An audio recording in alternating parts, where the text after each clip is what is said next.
Hola amigos, aquí estamos nuevamente con otro programa de Gotas de Bhakti. Hoy vamos a tratar de explicar un poquito acerca del Vaishnavismo. Como dijimos en los programas anteriores, el hinduismo está compuesto por diferentes religiones. No es una única religión, eso ya creo que lo dejamos más o menos en claro. De entre estas religiones que componen el hinduismo, probablemente la que sea la más numerosa es el Vaishnavismo, aquella religión que tiene a Vishnu o Krishna como Dios. Se dice que alrededor del 70-75% de los hindúes son Vaishnavas, por eso decimos que es probablemente la más numerosa. Entonces, la palabra Vaishnavismo viene de lo que es relativo a Vishnu, ¿no? Lo que depende de Vishnu, lo que se origina a partir de Vishnu. Y Vishnu quiere decir el que lo penetra todo, o sea, encierra la idea de la omnipresencia de Dios. Krishna, por otro lado, significa el supremo atractivo. Se lo identifica con muchísimos nombres, pero podemos decir que estos dos son los principales. Otro nombre también muy importante es Narayan.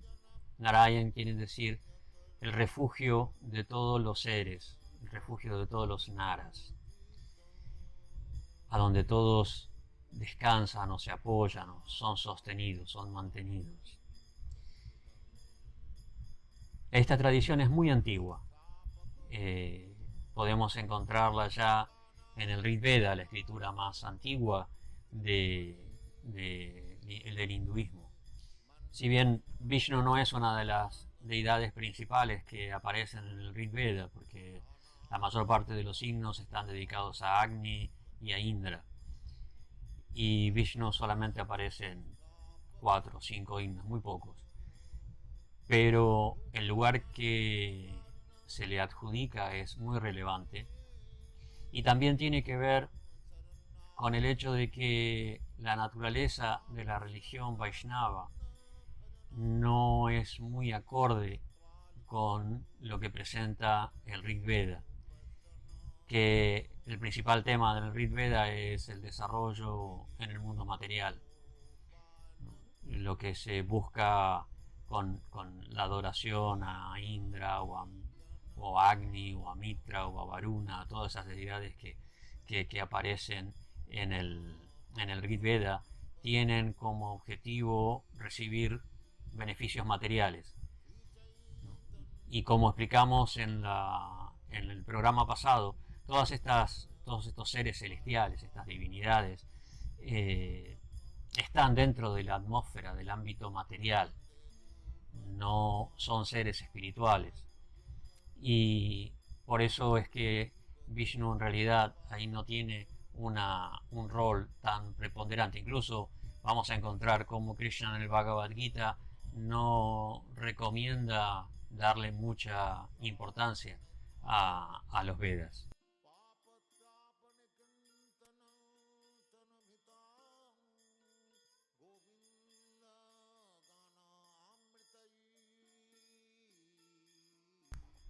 Por el tono mundano o material que tiene. Luego las literaturas que continúan, sí, se les da mucha más relevancia a Vishnu, como la Satapatha Brahmana, por ejemplo. Y después, en donde cobra mucha importancia, es en los Puranas y en las epopeyas, como el Ramayana y el Mahabharata, que es de donde sale el Bhagavad Gita, que es la literatura más importante, más reconocida, más aceptada, más popular dentro del hinduismo y que vamos a ir explicando y presentando en programas venideros. Entonces, el Vaishnavismo decíamos que es una de las religiones más antiguas dentro del hinduismo y que se centra especialmente en Vishnu o Krishna. Cuando decimos Vishnu o Krishna, en realidad estamos hablando de la misma persona, pero en facetas diferentes, en roles distintos. Para ponerlo en términos comunes o más cercanos, más mundanos, Vishnu es Dios en la oficina y Krishna es Dios en casa. ¿Por qué digo esto? Porque Vishnu se presenta, es decir, aquellos que adoran a Vishnu, lo adoran con toda la pompa, con todo el boato, con toda la reverencia, con toda la sumisión que se le debe a Dios, ¿no? Con todo el protocolo.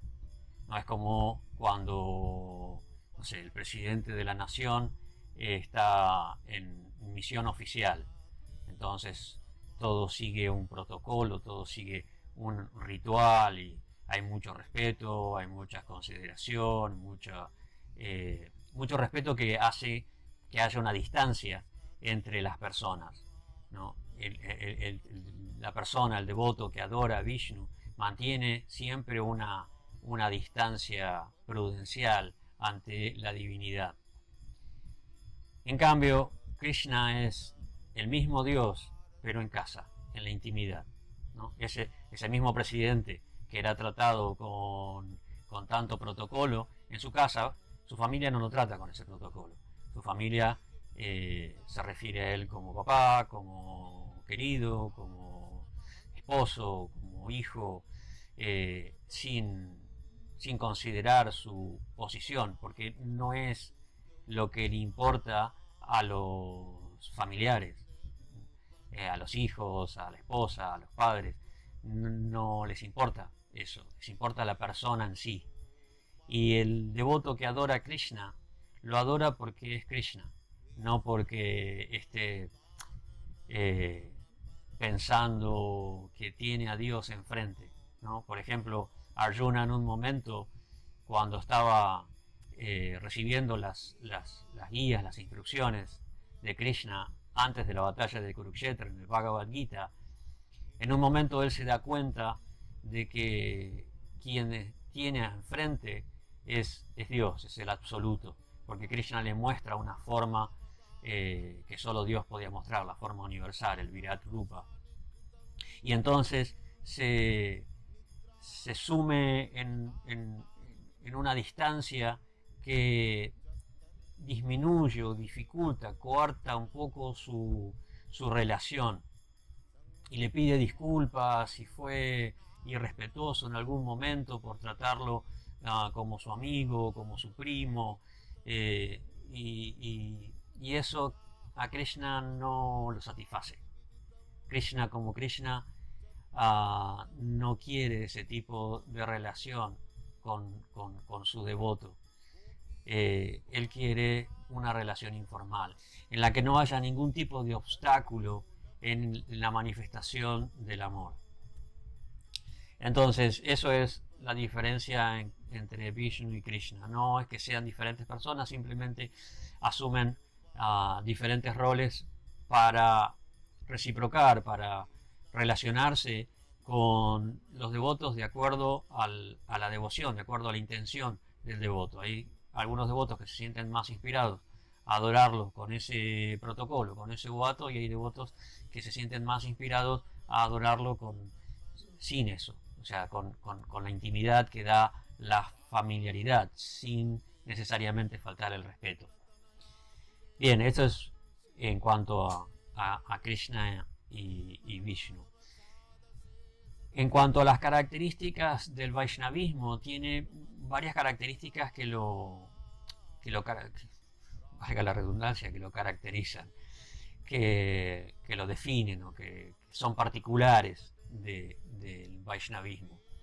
Una de esas características tiene que ver con lo que hablábamos un poco antes, y es la teoría de las expansiones. Es decir, Dios puede manifestarse de diferentes formas. Especialmente existe en el Vaishnavismo la revelación, la fe, la creencia de que Dios es el disfrutador supremo, que Dios tiene esa capacidad de disfrutar todo, absolutamente todo lo que hace, y se adapta para disfrutar eso. Entonces, de acuerdo a las diferentes actividades que puede realizar, o como por ejemplo la creación, o como decíamos antes, se relaciona con un devoto de una manera, se relaciona con otro devoto de otra manera, en principio en función de lo que es el amor y el deseo del devoto, pero también acoplado con su propio disfrute. Se adapta, ¿no? Porque no está limitado, es infinito, entonces puede adaptarse infinitamente a infinitos seres. Entonces, para realizar distintas actividades, como por ejemplo la creación, también se adapta. Entonces, esas adaptaciones se manifiestan en la forma de expansiones. Dios puede estar en un sitio, en 2 sitios, en 3 sitios, en ilimitados sitios, simultáneamente, con diferentes formas. Dios puede manifestarse en infinitas formas. Entonces, cuando a veces se dice que adjudicarle una forma a Dios es limitarlo, es quedarse corto. Una forma no lo limita porque tiene ilimitadas formas, puede asumir cualquier forma.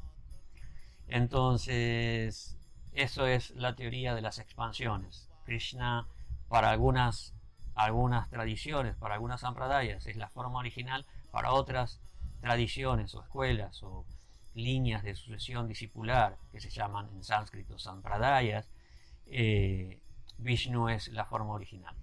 Son distintas concepciones, distintas formas de comprender las escrituras, de acuerdo un poco a lo que decíamos antes, cómo el devoto se siente más inspirado, más atraído por una forma u otra de Dios.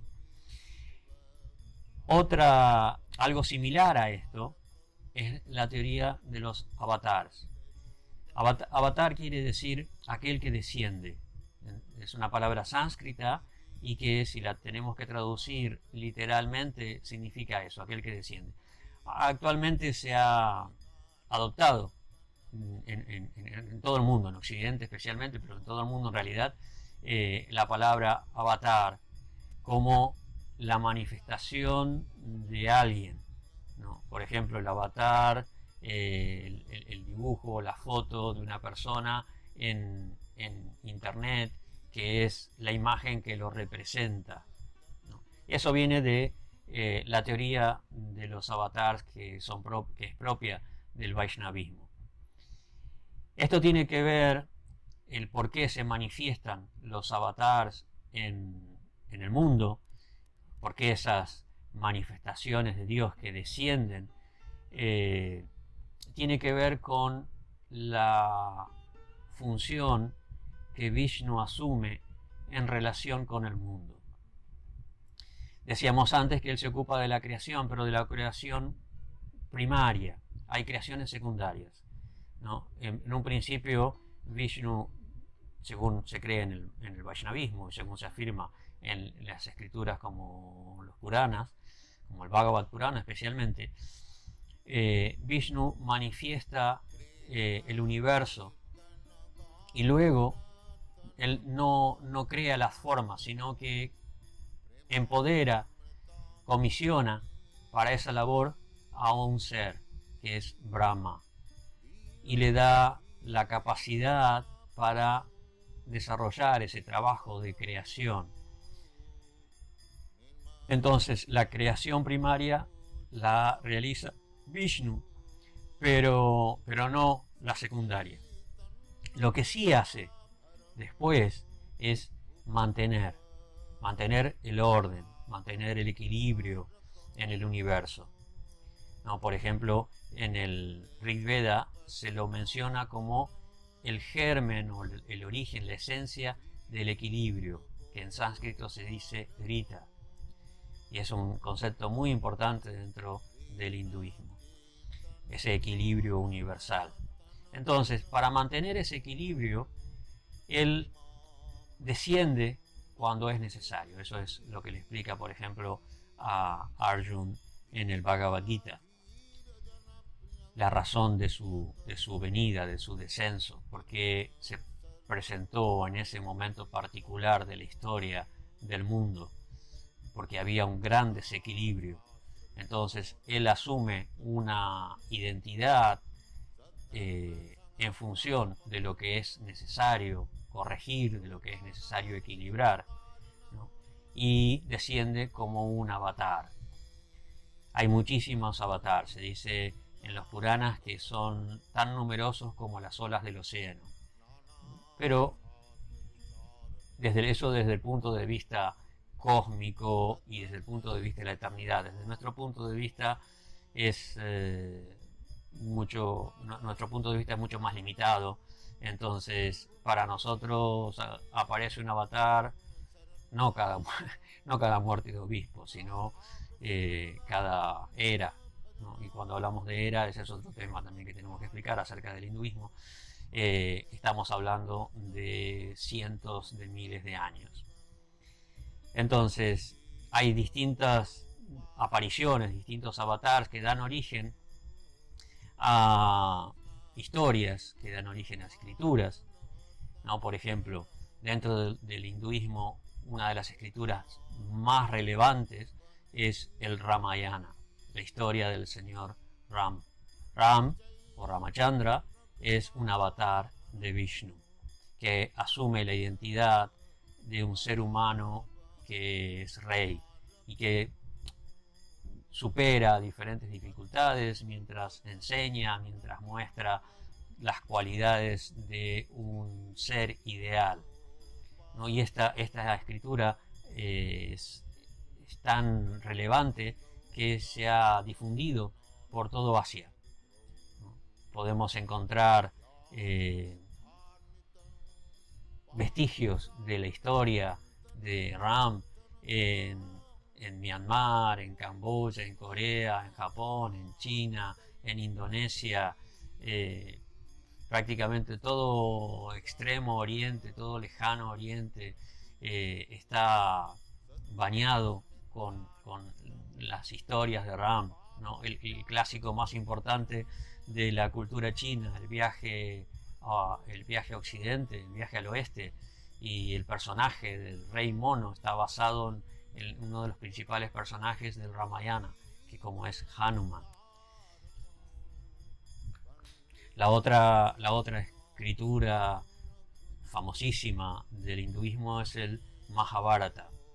El Mahabharata cuenta principalmente la historia de los 5 Pándavas, de los 5 hermanos que luchan, que libran una gran lucha durante toda su vida para mantener un reino. Y a lo largo de estas peripecias que atraviesan, de estas aventuras que atraviesan, van aprendiendo y enseñando distintos códigos de espiritualidad y de moralidad. Y dentro de esa asombrosa historia está Krishna también, porque Krishna está relacionado con estos 5 hermanos, con estos 5 Pándavas, como su amigo, como su protector, como su familiar. Y se dice que todo el Mahabharata es como un sándwich en el que en el medio, en la parte más importante, encontramos la Bhagavad Gita, que son las instrucciones de Krishna a Arjuna. Bhagavad Gita, como decíamos antes, es la literatura más aceptada por todas las tradiciones, tanto Vaishnavas como Shaivas como Shaktas, por todas las tradiciones dentro del hinduismo. Es la literatura probablemente más traducida, más interpretada, más comentada, principalmente porque la forma en la que Krishna presenta diferentes caminos de evolución espiritual es muy abierta, es muy amplia, muy propia de Dios, ¿no? Para el hinduismo Dios no es un ser fanático, no es alguien que sea celoso de que se adore a alguien más. No, al contrario, Krishna dice en el Bhagavad Gita, ¿no? Si alguien quiere adorar a un deva, a uno de esos celestiales de los que yo hablaba antes, él dice, yo aliento esa devoción, esa adoración, ¿no? Y está bien, solo que es algo indirecto. En realidad me están adorando a mí, pero de una forma indirecta. Y no tiene problema, no es celoso como decíamos antes. Entonces, la forma en que él presenta esa amplitud, ¿no? O mejor dicho, con la amplitud que él presenta las diferentes alternativas, los diferentes caminos de la evolución y del crecimiento espiritual, es sorprendente, es asombrosa, es muy clara, es muy accesible para todas las personas. Por eso es que el Bhagavad Gita es tan importante. Y dentro de las formas que presenta, dentro de los caminos que presenta en el Bhagavad Gita, hay uno que caracteriza al Vaishnavismo, y eso es el Bhakti. Bhakti quiere decir devoción, a veces se traduce por amor, muchas veces se lo llama Bhakti Yoga, yoga en el sentido de camino. Krishna dice que el yoga es el arte de toda acción, de todo trabajo, ¿no? La forma de hacer las cosas con plena conciencia. Hay muchas maneras de traducir la palabra yoga, no es solamente unión. Entonces, en el Bhakti Yoga significa ese camino en el cual la persona dedica, cultiva su amor, su devoción a Dios a través de diferentes actividades. Krishna, por ejemplo, en el Bhagavad Gita va a decir, todo lo que hagas, todo lo que comas, todo lo que ofrezcas o regales, todo lo que realices, hazlo como una ofrenda a mí. En otra parte dice que si alguien le ofrece con amor, con bhakti, con devoción, una flor, una fruta, un poco de agua, él acepta esa ofrenda. Y muy importante, en otra parte va a decir que si alguien quiere conocerlo, si alguien quiere que Dios se le revele, esa es la forma. El bhakti es la manera. Lo cual es muy lógico, ¿no? Porque cuando nosotros realmente queremos conocer a una persona, la mejor forma de conocer a alguien es que la persona se presente, se revele, se abra a nosotros. ¿Y cómo es que conseguimos que alguien se abra? Siendo amables, siendo amistosos, siendo amorosos, siendo respetuosos. Todas esas son distintas formas, distintas etapas, facetas del camino del Bhakti. Entonces, si nosotros queremos que alguien se nos abra, se nos revele, alguien humano, ¿no? ¿Cuánto más tenemos que dedicar esa actitud, esa forma a Dios? Así que el Bhakti tiene esa característica. Revive, porque el amor y la devoción a nuestro origen es lo natural. Es lo natural en el estado puro. En nuestro estado olvidado en este mundo, en el que estamos tan distraídos por todas las cosas que tenemos alrededor, es un estado olvidado. Nuestra conexión con nosotros mismos ya está dormida. Quiere decir con el universo y con Dios. Entonces el Bhakti es el despertar, es el camino que nos ayuda a despertar esa conciencia, ese estado natural, y también es el camino para poder conocer a Dios, para conocer nuestro origen, nuestra fuente. Por eso en el Vaishnavismo se le da tanta importancia al Bhakti. Y no solamente es la forma de alcanzar la perfección, la forma de liberarnos de este ciclo en el que permanecemos en este mundo, de liberarnos de las ataduras del nacimiento y la muerte, sino que es algo que continúa después, ¿no? La relación con Dios para los Vaishnavas es eterna. No se acaba cuando el alma se libera, sino que se manifiesta en todo su esplendor cuando el alma se libera. Porque el Bhakta, aquel que practica el Bhakti, el Vaishnava, quiere continuar sirviendo, relacionándose amorosamente, devocionalmente con Dios toda la eternidad. Iba a explicar un poco acerca de este punto de la eternidad, pero es un tema bastante largo y quizás mejor lo dejamos para otro programa. Pero bueno, baste la idea de que la relación con Dios no está limitada por el tiempo, sino que es eterna y se manifiesta más en toda su plenitud cuando el alma alcanza la perfección, cuando se libera. Así que esa es otra de las características del Vaishnavismo. Por último, vamos a decir que dentro del Vaishnavismo hay diferentes tradiciones, ¿no? Como expliqué en el principio, hay quienes se sienten más inclinados a adorar a Vishnu, otros se sienten más inclinados a adorar a Krishna.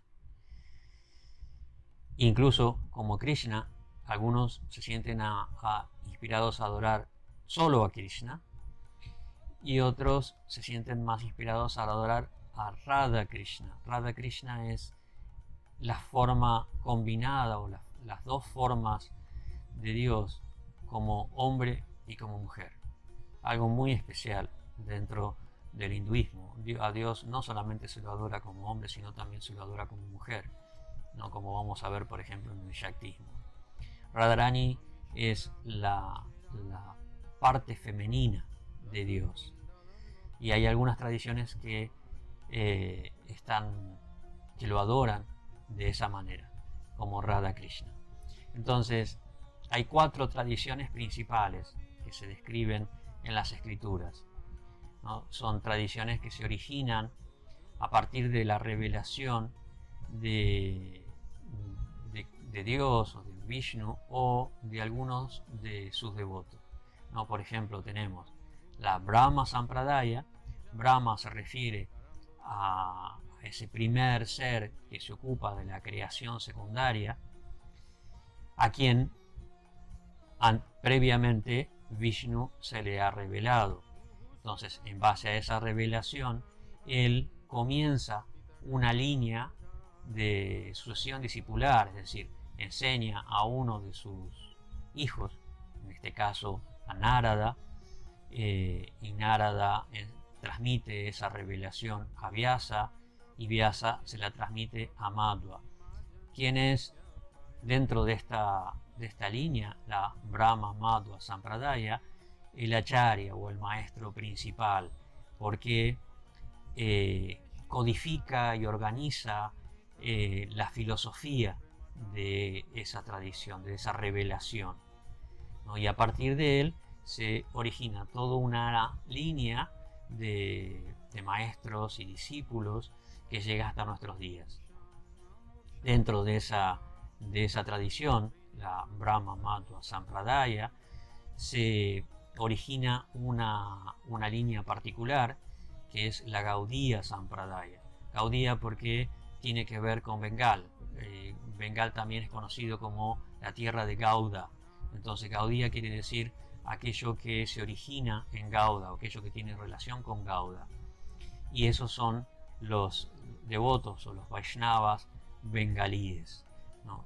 Y es una tradición que es originada por Sri Chaitanya Mahaprabhu hace 500 y tantos años, en el siglo XVI. Nace en el siglo XV, 1486, y está en este mundo durante 48 años. Y a partir de él se origina esta línea, esta Sampradaya Gaudiya, que tiene características particulares, diferentes de las de Madhva, ¿no? Por ejemplo, Madhva, en la línea de Madhva se adora principalmente a Krishna, solo Krishna. En cambio, en la línea de Chaitanya Mahaprabhu se adora a Radha Krishna, ¿no? Como decíamos antes, las formas combinadas de la parte masculina y femenina de Dios. Después, otra tradición fundamental es la Rudra Sampradaya, la tradición que se origina a partir de la revelación de Shiva. Rudra es otro nombre de Shiva. Y para los Vaishnavas, Shiva es el más grande de los devotos. Vaishnavananyata Shambhu se dice en sánscrito. De todos los Vaishnavas, el más grande es Shambhu o Shiva. Y a partir de él se origina una línea, una tradición, una revelación que tiene como su acharya más importante a Vishnu Swami. Pero como es muy antigua la figura de Vishnu Swami, con el tiempo sus enseñanzas quedaron un poco oscurecidas por la falta de fuentes, y cobró relevancia en esa tradición la figura de Vallabha o Vallabhacharya, que es un contemporáneo de Chaitanya Mahaprabhu, con quien se conocieron y compartieron muchas discusiones y conocimiento. Entonces Vallabhacharya actualmente se considera el acharya o el maestro importante, relevante de la Rudra Sampradaya. Otra de las tradiciones es la Nimbarka Sampradaya o Kumara Sampradaya. Los Kumaras son otros de los hijos de Brahma a quienes reveló, pero aparte ellos también tuvieron la revelación de Vishnu, así que en base a esa revelación ellos originan una tradición, una línea discipular que se fundamenta en la filosofía como fue explicada por Nimbarka. Por eso también a veces se la llama Nimbarka Sampradaya. Nimbarka fue una acharya del medioevo.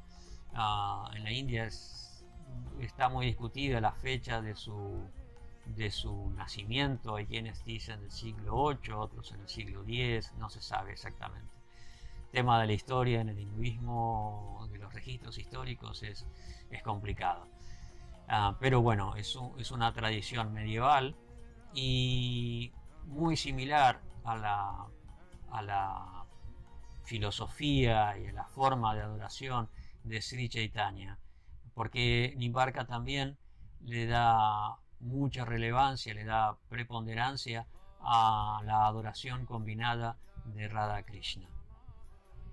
Y yo en realidad creo que empecé al revés, porque la más antigua es la Sri Sampradaya, la que estoy nombrando en último término. La Sri Sampradaya es la tradición que se origina en Lakshmi. Lakshmi es la energía femenina, así como Radha es la forma femenina de Krishna, Lakshmi es la forma femenina de Vishnu. Eso es otra forma, Sri es otra forma de decir Lakshmi. Y se origina a partir de la revelación de Lakshmi, la esposa de Vishnu, la energía, la consorte de Vishnu. Y el acharya o el maestro principal de esta antiquísima tradición es Ramanuja, probablemente